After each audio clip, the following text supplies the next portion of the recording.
Well, hello everyone. It is Alex Tullio here, CEO of Financial Executive Women, and it is so great to be with you again. Now, I have taken recently to saying good morning, good afternoon, and good night. And the reason I'm doing that is because I know many of you are streaming in from all over the world, actually from all over the world, which is super exciting for us here. We're now, I think, somewhere around 110 episodes since we started last April. And we just keep showing up because we have some incredible conversations with truly inspiring leaders from all over the globe and for all sorts of disciplines as well. So today is no exception. You know I get excited, and here we are again. I am really, really privileged and excited to be chatting to our guest today, Ms. Naomi Steer. Now, for those of you who don't know Naomi yet, I'm going to introduce her with her formal bio, of course, but you know then I love to jump into the human story. So without further ado, Naomi is the founding National Director of Australia for UNHCR, established in 2000, which raises funds for the international humanitarian programs of the United Nations Refugee Agency. From a small startup of one person, Naomi has helped grow for UNHCR from one of the top 10 private sector contributors to UNHCR globally, ahead of many governments and foundations. Its mission is to provide a better future for the world's some 70.8 million displaced people by funding emergency relief like food, water, shelter, and longer-term support such as education and livelihoods. With over 80% of all refugees, women and children, this is a key focus for UNHCR's support. In her role, Naomi has travelled to many refugee situations and conflict zones, including Afghanistan, Sri Lanka, East Timor, Chad, Somalia, and the DRC, to report back on UNHCR's operations and to tell the stories of the many refugees and displaced people she meets. She's currently co-chair of UNHCR's Global Partnership Council. Naomi is also a former diplomat with the Department of Foreign Affairs and Trade, with postings to the United Nations in New York and India. She has held a number of senior leadership positions in the trade union movement, including with the Media Arts and Entertainment Alliance and Unions New South Wales. She helped set up the first superannuation fund for actors, Jest, and has continued her involvement in superannuation as a trustee director over many years. Since 2012, Naomi has been a trustee and board member of Aware Super. She has a BA with honours in political science and an LLB from the UN New South Wales, is a graduate of the Harvard University Executive Program, and has a Masters of Science in Security, Conflict and Development Studies from Leicester University. Wow, Naomi, you better come on screen and tell us all about it. Thank you. I'm feeling exhausted. I hope no one else does after you reading that out. I love that. Make it shorter. Thank you. And this is why I love reading out the bios, because some, especially yours, I'm reading going, wow, I've got to ask her about this and her time as a diplomat and all these, everywhere you've been in the world. But this is why, it's one thing to hear that bio, and I think you're right. It's funny when you hear someone else read your bio out. But this is why I always just say, you know what, that's great, but I want to hear your story in your words. So you have had so much experience in such a wide variety of fields. Tell us a bit about, I guess, the Naomi Steer story and what's sort of led you on the path that you've taken that's led you to this point. Yeah, no, thanks, Alex. And I'll try and make it shorter. It's gone over a number of years. But, when I think about my career and I hear it, I think sometimes you wouldn't think some of those steps made sense, from law to diplomacy, certainly to trade unions, and then on to what I do now. But I think sort of always I've been passionate about issues around gender and equity and women, and in each of those roles they've actually been really important. I grew up in Sydney's outer western suburbs, and when I think about it, and I think what sort of led me on this path. Sincerely, I think it was like being a child in a classroom, and where I lived, Parramatta at the time, was sort of a central migration place. So I think during the 60s, Parramatta's population doubled because of migration. So as a kid sitting in a classroom, getting these new young children coming in, many literally off the boat, not being able to speak English, sitting in the corner of the classroom, wondering where they were. It was like being landed on Mars. And I, of course, was the friendly, inquisitive kid who would go up and, chat and, find out, a little bit about them. And of course, in that sort of really nice way, in a couple of weeks, they would be just sort of in the playground and whatever. But for me, I think, that although we were a family who travelled very much, not like we all do now, and I'm sure sort of a lot of women sort of share that, our big holiday was off to Coffs Harbour or beautiful. My kids have had a totally different experience, but then these kids and their families were a bit of a window to the world for me, and quite a big influence.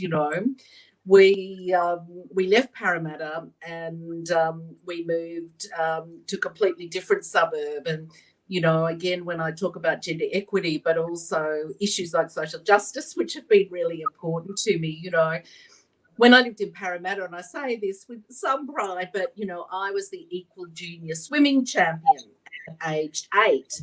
And it was, in fact, I was the only kid who could swim in the school because, our holidays from Parramatta were actually to Manly. And if anyone knows Manly, Shelley Beach, there's a pool there, and that's where I swam. And my sister and I had to do our final swimming test in the Manly pool, which we hated. It's very creepy, with all the plastic bags and seaweed hanging on the net. So we swam really fast. We're actually quite just to get over this torture. But when we moved to sort of the other side of the city, I was going in swimming competitions and suddenly becoming 4th or 5th. And what had happened? Well, where we lived, everybody had a swimming pool. And, I could just really see, the difference between sort of where I had been and literally the opportunities there for families, and where I was, where there was so much more opportunity. And, I think my eyes were sort of opened at a fairly young age to differences that can make. I'm loving this already, and you and I were sort of joking just behind the scenes about how fast this would go, and it will go so fast. So I'd love to. So where to? So school, eyes opened at a young age. Lots of multiculturalism. You were already sort of tuned into that.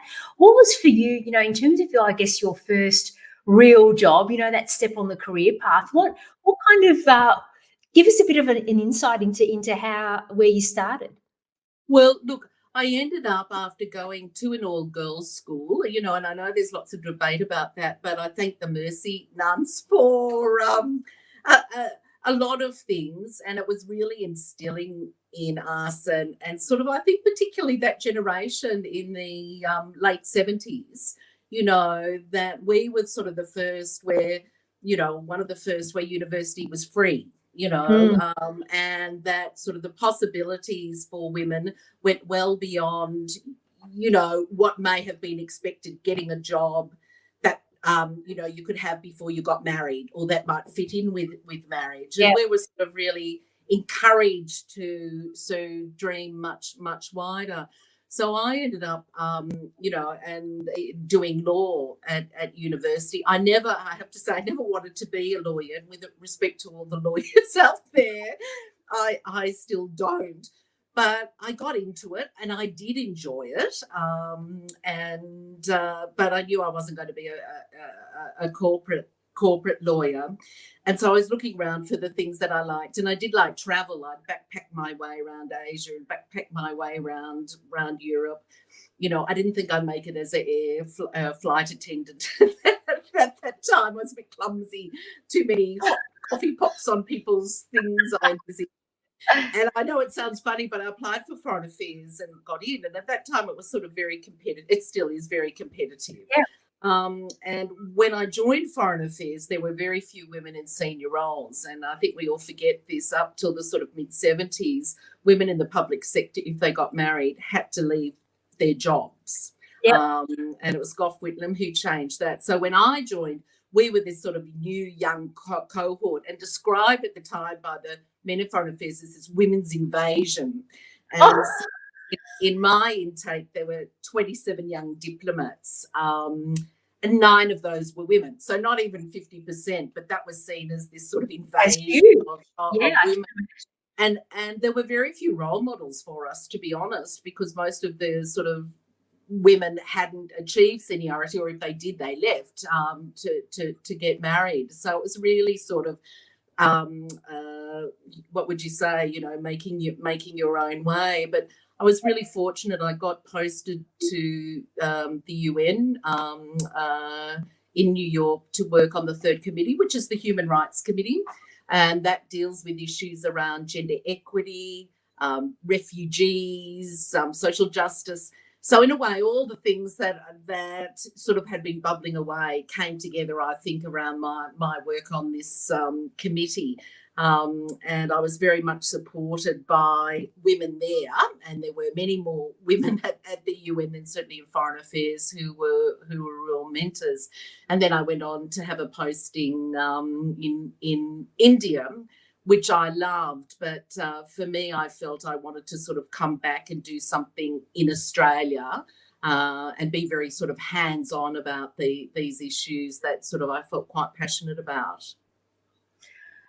There are so many themes in there, aren't there? And I love one. I mean, I laughed when you said the women's invasion, but half of me was thinking it's funny in a way, but actually it's not funny at all, is it? And the fact that, we're probably still fighting some of the same battles today, not called the women's invasion, but we're still having the same conversations in a lot of ways around diversity and inclusion and equity, and having a look at your career as well. I mean, not just in foreign affairs, but I imagine there weren't probably a lot of women in the trade union movement at the time either, I imagine. And your long history with superannuation, as you and I probably share some common ground in financial services and super.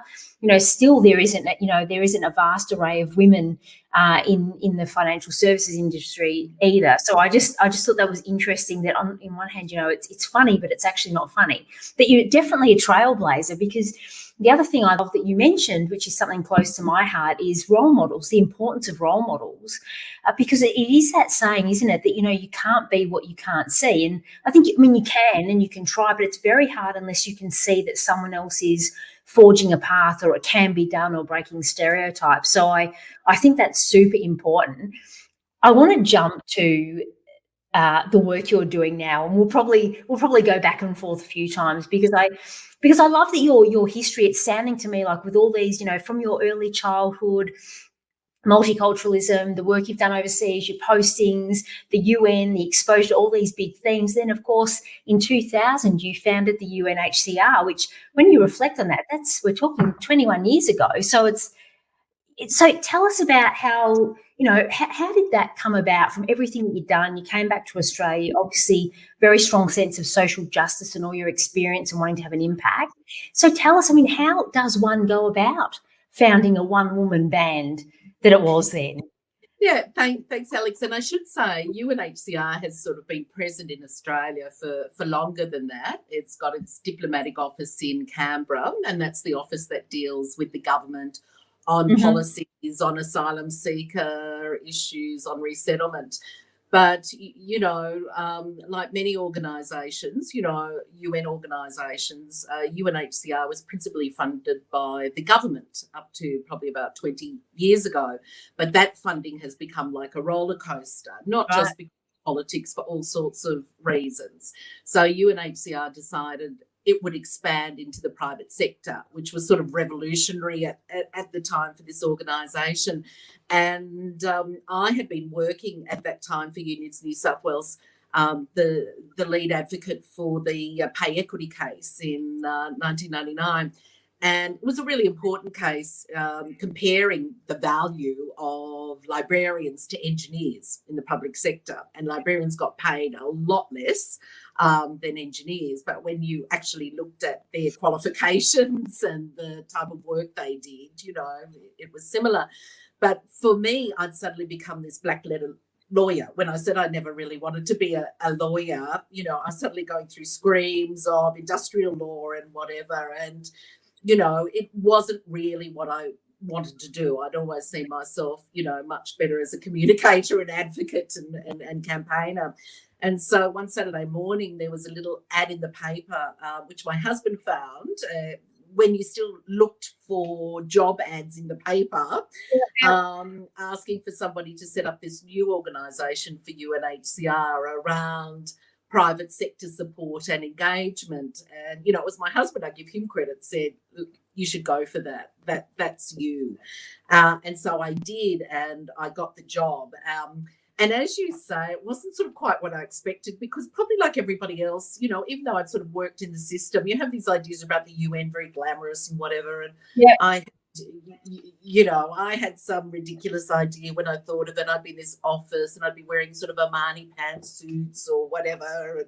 And, of course, which was all totally unrealistic. Got there and it was just me and a filing cabinet. And UNHCR, who'd never done really private sector before, they didn't know much about it either. So it was just sort of get on with it. And, for the first couple of months, I have to say, I thought I'd made a mistake. I thought I'd really sort of leapt into something, and, maybe needed to go back. But I thought, no, do I believe in this? And I think this is really important. And I know sort of so many of the members and, women that you speak to and entrepreneurs, what I always had, apart from the Armani suit, I say, was this really clear vision of how I saw Australia for UNHCR growing. I saw it from the start. So I sort of, okay, I'll roll up my sleeves and I'll get going. And like many of us who've been involved in startups, you involve all your friends and family. My brother-in-law, who's an IT expert, he did all the networking and whatever. I went off to do an MYOB course because I had to set up my own accounting system. It's the non-glamorous reality of the entrepreneurial behind the scenes, isn't it? And, just persisted. But I think sort of one of the lessons for us, it was really hard raising funds because people hadn't heard of UNHCR in Europe. And, of course, in countries where it's very present, the African continent or whatever, it's really well known. Here, less so. So, when you're going to talk to people sort of with competing sort of funding needs, it was quite difficult for us to do that. But we sort of almost stumbled on, by this time I'd employed a fundraising expert, and that was sort of key because I went to UNHCR and because it had been originally framed as a sort of job around communications and campaigning, but really it was around marketing and fundraising, of which I did. And I went off to Geneva and said, look, I think you've employed the wrong person. You need, no, we like you, you do this, you do that. And look, to my own, not sort of thinking I was too hopeless, because of my varied career, Alex, I actually did know lots of people. I'd worked in politics. I'd worked across the entertainment industry. I knew all the actors. I knew the politicians. Through superannuation, I knew sort of really fantastic top people in the financial sector. So when I put my board together, I had this amazing board of people, which was sort of a huge asset. And I was good at all of that, the networking sort of integration.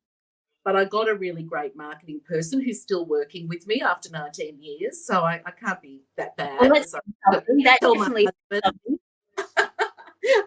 I see some people like me. But then, how do we raise funds? And we went to a fundraising conference where a guy from Greenpeace was speaking about this new way of fundraising called face-to-face.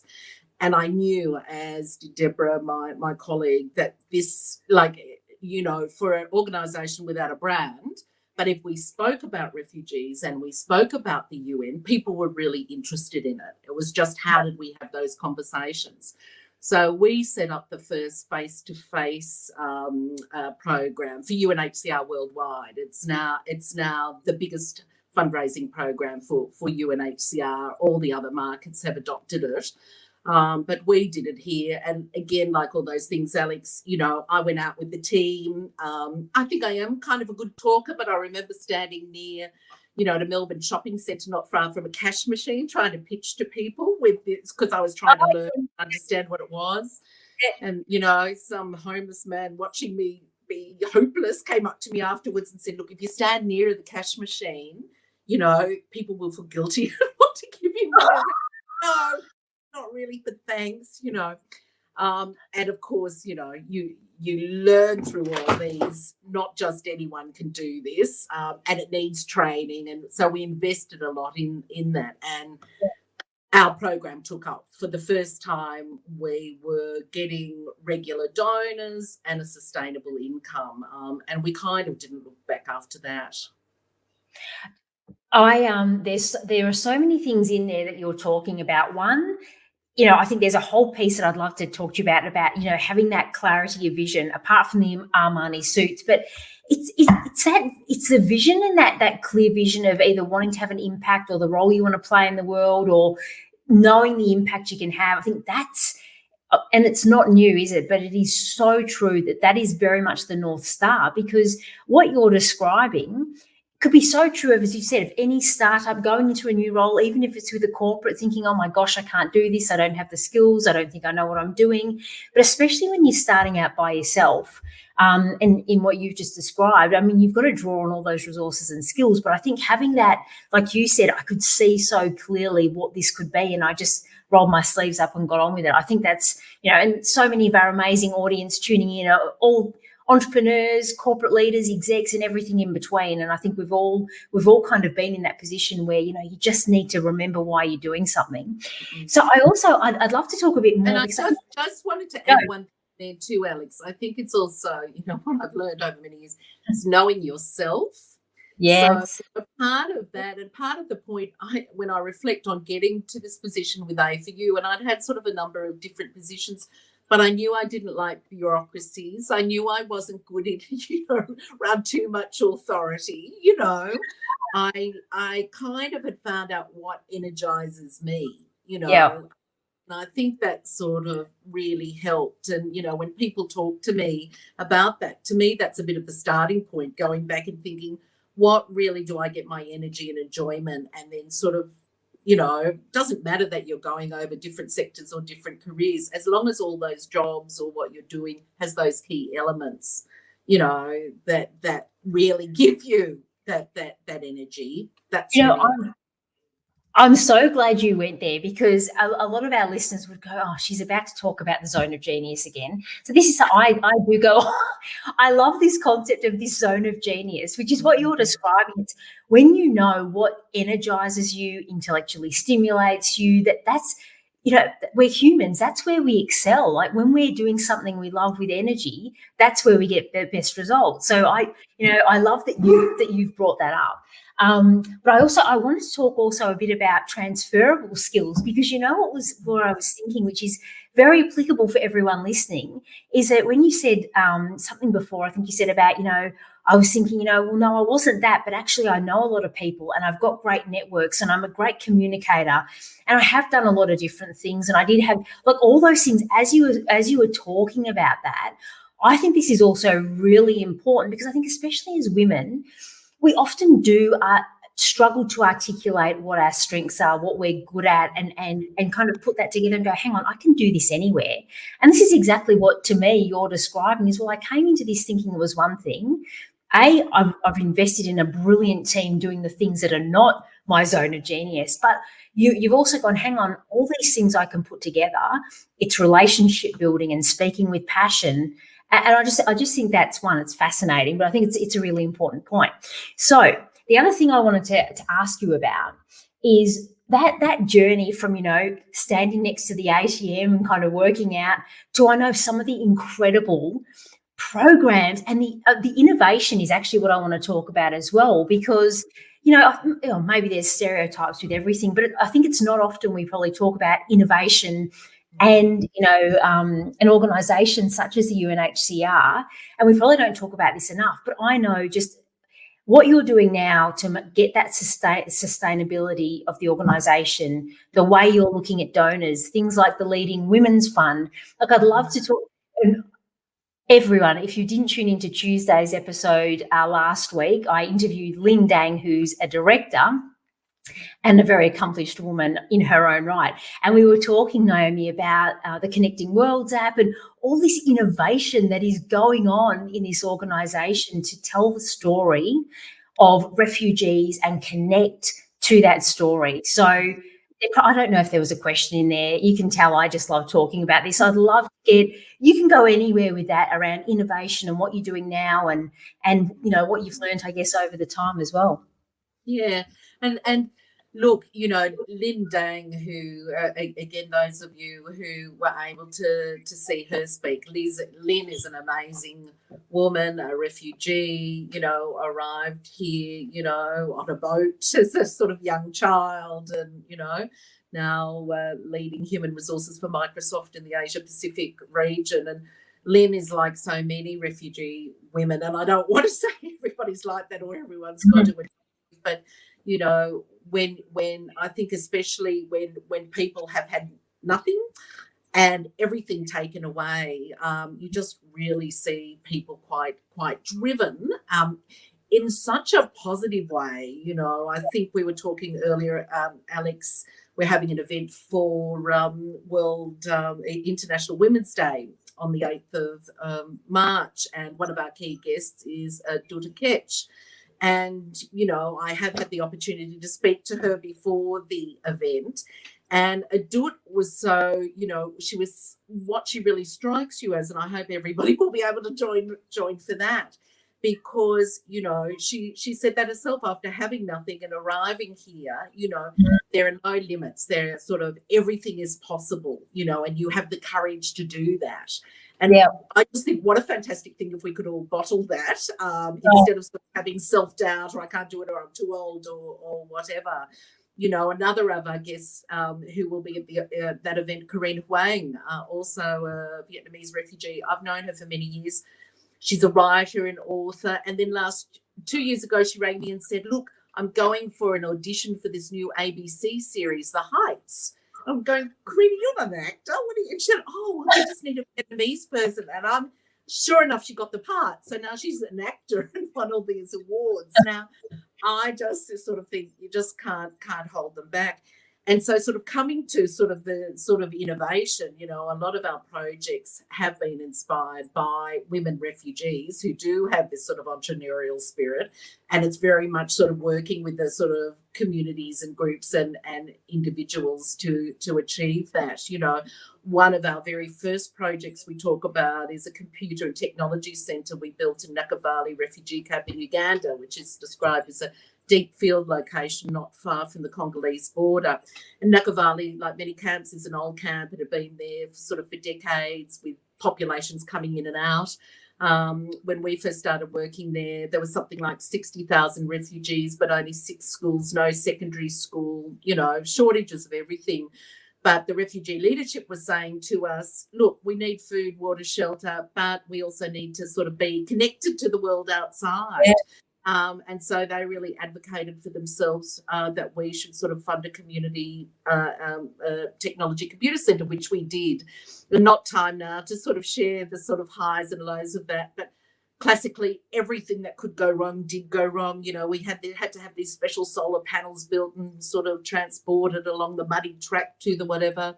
When they were put on the building, the roof collapsed, all sorts of things. But we existed, it got up and it was quite transformative. And one of the young trainers, who was a Somali woman, she was 21 when I first met her, 20 I think, she'd been picked up. She didn't have computer skills, but she had real capabilities. We trained her. She was a trainer in the centre. She then went on to get a scholarship in the capital, Kampala, and is now working for an NGO. And I met her last year. So I first met her in 2012. Met her last year. She heard I was back in Kampala in 2019. She turned up at another project we were looking at, and she said, I just want to tell you how that project 6 years ago transformed my life. As a Somali, I would have been married at 20, if not earlier. Now I can earn my own income. I've got my own skills, and maybe I'll marry one day, but no one can make me do that. And it's that choice piece, isn't it? That's what you've given her choice to decide when and if. Yeah, that's right. So absolutely sort of giving those skills to people. So we see innovation in that. We see innovation in the Leading Women Fund, not only, the program, and again, I was discussing with a daughter earlier the meaning of empowerment for women. And, we would all sort of think of different things that might mean, but in a very practical sense for refugee women, it means giving women and girls access to education, to training, to livelihoods. And so the support that we're giving through the Leading Women Fund to women refugees in Jordan is very much about providing those foundations for women so that they can be independent and, they can sustain resilience. But sort of where the innovation, I think, and it's sort of been always the golden goose, going back to when I was talking about our first successful program, after sort of some years of trying face-to-face, talking to people. I know when I talk to people, I know when a daughter Ketch talks to people, I know when other refugees talk to people, really changes your view around, who a refugee is. It really connects to you. How do you scale that up? Right? That's sort of the challenge. How do you scale that sort of personal connection up? And that's been the challenge for us as an organisation or a business, if you want to say. And the app that Lynn was talking about is sort of really, I think, a breakthrough for that. And it's also for an organisation like UNHCR, which I think people might see, as sort of, the UN or whatever, is actually remarkable that they've made this happen. So through that up for those that don't know about it, we connected Australian women donors to individual women in Jordan who were refugees, and over a month they had discussions through this app, and that was monitored through our team in Australia and also UNHCR's team in Jordan. And I think for many of us, it was just really transformative, having this direct conversation with a woman thousands of kilometres away. For many of the women in Australia, of course, there were sort of huge insights and, just really wanting to sort of, share. But I wondered what the refugee women were getting out of it also from their end. And, and the feedback from them, and, it's sort of like so uplifting, was that, they hadn't been forgotten. They in lives that are really hard, and all the women that we were connecting with were single only heads of household. The woman I was connected with was a grandma whose daughter and son-in-law had gone missing and fighting in Syria. She, as a sort of woman in her 60s, was bringing up the 9 and 10-year-old grandchildren, and life was obviously hard. But the feedback was that was something I look forward to every day, to talk to this woman in Australia. It was something new, something hopeful. And really, technology, I think, has obviously many benefits, but if it can sort of deepen that personal connection, that is like an amazing outcome. There's a few things that really stand out. I mean, the importance of identity and being heard, I think, is a lot of, as you're recounting that. Sorry, of course, the dog inevitably barks. But I think also it's be heard. Oh, that's right. He did hear me say, "Hey, I want to be heard." But I love that personal connection. It's really great, and it's so inspiring. And Lynn was saying it's almost like a digital pen pal. That's how she recounted it as well. Yes. So we're sort of hoping that this was a test pilot. There were lots of learnings for it. It wasn't perfect, but we're rolling it out again this year. We're hoping for many more women, in Australia to join up. and kind of really support this project, which is a one of its kind. I don't know any other organisations who are doing it in this way. The other thing as well that I wanted to ask you is also about perception. And I'd actually like to talk, because I know some of the facts are quite heavy, like the number of displaced people, the reality of these lives, the hardness. I would like to go a bit deeper into that, because I think this is part of it, isn't it? It's how do we, with, from privilege and seeking to understand and have empathy, but I think everything we're talking about now about insight and personal connection and really understanding what others are going through without kind of this, it's a label of refugee. Like, what does that mean? And the other thing I think Lynn and I were chatting about as well is that the number is so big. I think she said there's about 80 million displaced people, and they're mainly women and children. The number is so big and so horrifying that I think a lot of us go, wow, that's awful, but then feel a bit helpless as to what we can do and how we can connect. So I'd love your thoughts on kind of the reality of the statistics and how can each of us individually have an impact, even though it seems so big. Yeah, no, and I think that's true. If you talk about the 80 million displaced now, and, when I first started this work in 2020, there were 20 million displaced people and refugees. So now it's 80 million. And, there was you have these little windows when people are able to go back home in peace, and that number falls. For example, when, in Afghanistan after the US invasion, 4 million refugees went back home in the space of 6 months.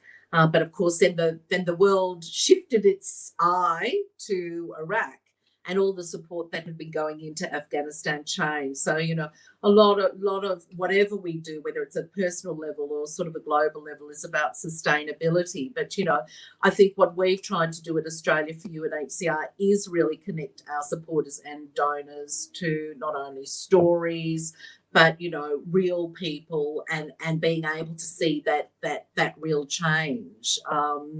And I think, for anyone listening here, obviously, if you support refugees through our organisation or other organisations, either here in Australia or overseas, I think it's really providing both the sort of practical support they need, but I think also, as we've just been talking about, the sort of that personal connection, So I always say, in our own communities, there are many new sort of people arriving and refugees, and depending where you are, but really sort of making an effort to reach out.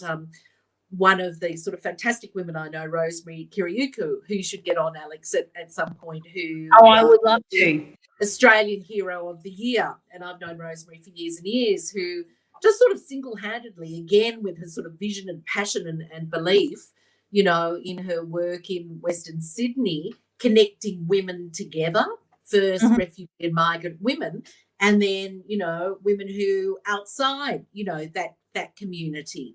And you can just sort of see these sort of, the excitement that's sort of shared by and passion by all those women.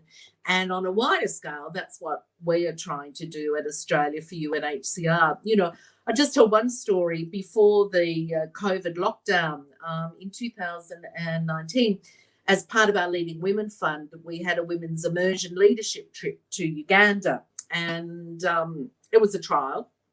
And so a number of sort of women corporate leaders came with us to Uganda to meet with a group of refugee women that I've been working with for a long time. And I didn't want it to be a one-way exchange, right? I didn't want it to be, us, these know-it-all Australian women telling all about leadership. And that to be the dynamic, particularly when this group of women were more than survivors. They knew more about leadership and overcoming challenge than all of us. But again, what was really lovely when we came together, we had this sort of formal leadership and mentoring and coaching over this sort of week period. The feedback that I got from the refugee women, they just loved to be part of it. They were women who'd been living in the street when I first met them 6 years ago, and through this small livelihood project that we fund, they've been able to set up their own businesses, pay their kids' school fees, do all sorts of things. But they were sitting there sort of under this marquee, you know, in this community centre with their pads and papers as we were talking about sort of, just as you've done, you know, the sort of essentials of leadership, what you needed to do, you know, and they were really thirsty for that. So I also think sort of going forward, we're really keen to see how we sort of can replicate that experience when we're able to travel again, or indeed using technology through forums like this. Why can't I set up, you know, a discussion group with women in Uganda and here, you know, we've got the technology to do it. We have and you know, I mean, by no means can you reflect on everything, you know, the pandemic and everything is, you know, the silver lining. That feels a bit weird. But I think in some ways it's actually, it's constricted us because we can't travel, but then it's actually reduced barriers because I think exactly to your point, there's no reason why with technology we can't connect in different ways, and it's become more the norm, and we've had to get a bit more creative as well. And I love what you're saying there as well about what you learn from leadership that might not be leadership in, you know, the corporate leadership that we think of, but it's the trials, the tribulations, the difficulties, having to head families, things that most of us can't even imagine, and that's leadership every day. So I love that it's an exchange, you know, rather than, as you said, one way. Yes. And I told you this would go really fast. So I said that before we started. So there's a couple of things. One, I would love you to tell our community and everyone watching about your event, because if there's something, and you and I were laughing because we've only fairly recently connected, and we both laughed and went, well, it feels like it's quite a quick romance, because when you just kind of, and I think that there's, you know, we're getting to know each other organisationally, and I think there's so much amazing, you know, I've met a lot of your team now, and what you're doing is so great. So we do feel very passionate about the work you're doing, and we love to be any small part of helping you get it out there. And the thing that has really struck me already, Lynn, some of your team, yourself, we're talking about human connection, we're talking about role models, we're talking about people having conversations and voices, we're talking about sustainability, we're talking about really getting insight and understanding, you know, get behind the label of refugees, the ripple effect of the impact that all of us can have. And, you know, this is all the things that I just love hearing, that I feel like you're doing so many things, but those themes are really rising to the surface for me. So I know most immediately you said before International Women's Day is coming up on the 8th, and you do have this, which you alluded to before. You've got a fabulous event coming up. So tell us a bit about that, how our community can get involved as well. Yeah, no, thanks, Alex. And I wouldn't be a very good fundraiser if I didn't blow my own trumpet for this. Oh, please, blow away. As you've said, on the 8th of March at 4 p.m, we're having a virtual online event, and, you know, we will give you the details that you can forward to people. But, you know, it's going to be an amazing event with, like, some truly dynamic women and very diverse women. Deputy High Commissioner of UNHCR based in Geneva, Kelly Clements, who is a very high-powered but very approachable woman, and one of the sort of most senior women in the UN. She will be taking part. Aduta Ketch, who we've spoken about, Aduta is a South Sudanese refugee who arrived in Australia as a child, lived in Adelaide for some time, before, at a very young age, really becoming spotted as a model, and, you know, within a number of years becoming, you know, one of the world's, if not the world's, top model at the moment. So Edwina McCann, the editor of Vogue, who is co-hosting the event with us, is going to have a sort of fantastic conversation with Aduta about her experiences, insights. And I think also, Alex, as you've said, you know, these themes of inclusiveness and diversity, which have sort of really come to the fore, you know, I would say, you know, part of our approach to refugees is, you know, really part of this sort of wider discussion around that. If we are inclusive societies and diverse societies, we wouldn't be talking about a refugee issue over there, you know, it wouldn't be an issue. But just sort of briefly, the other women on the panel, which I'll be hosting, Janine Ellis, founder of Boost Juice, Shark Tank, entrepreneur. Janine has been with us for over a year as our ambassador for the Leading Women Fund, and really amazing woman. Karina Huang, who I spoke a little bit about earlier, who's a special representative for Australia for UNHCR, businesswoman, actor, writer, and that's just today. I don't know what she'll be doing on the 8th of March, probably some other amazing thing. And, of course, Edwina McCann, who will be joining live also and talking about, I hope, diversity and inclusion in fashion. Because when you said, it's so important what we see before us, the role models. Absolutely. I mean, we're living in a moment now, and that's what we're going to try and explore in our International Women's Day. Is it just a moment, or is it really this sort of transformation that's really going to kind of be sustainable and change the way we see ourselves, the world, and others? And let's just hope, absolutely, let's make it that. It's the latter. It's that transformational piece. So I am so excited. Now, before I let you go, I would love, because again, I feel like we've only scratched the surface of your amazing career, journey, life, what's to come. For those listening, and as I said, we do have a lot of leaders and emerging leaders. Is there anything that you'd like to leave with them around it, following your dream, entrepreneurial life, working out what energizes you, just anything when you reflect about, for someone maybe starting out on a career, or maybe at that crossroads moment, as so many of us have been in the last year, saying, is this what I want to do? Is this what I love? Have you got anything that you'd like to leave us with? Well, all of those things, Alex. But I do look. There's lots of things. I'm a woman of action. That's what I would say. But I think it's about sort of courage in yourself. And look, it's easier, I have to say, in early parts of career to be sort of courageous and test things out and change. But I think it's really important that you do that. And, as we've discussed, for me, it's really important, whatever it is, because, work and life are so intertwined now that whatever you're doing, in your life really gives you sort of joy and energy. To me, personally, that's really important. On a career path, I would also say, look for and surround yourself with really good people, men and women. And we don't have time to talk about that, but in my career path, there's been sort of really key people at points of time in my career who really made a difference to the direction I was going in, and I'm really sort of grateful to those people. But I think when you talk about the North Star, it's maybe we were talking about this the other day. Should we talk about the North Star or the Big Dipper in Australia? Yeah. It doesn't sound quite as catchy, does it? It's not. It just doesn't quite have that ring. But either the Big Dipper, we can make it a thing. Yeah. But find the Big Dipper North Star, whether it's a person, whether it's job, career, cause that you really want to go forward in to achieve. Well, thank you so much. I feel like we could speak for hours, as we said, and also I love a woman of action. You're speaking my language.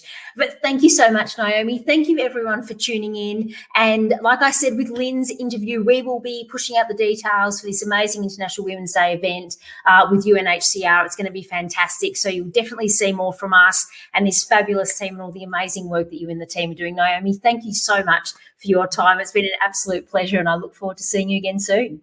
Thanks, everyone. Too, Alex, and thanks to everybody who joined us. Okay. Thanks all. See you soon.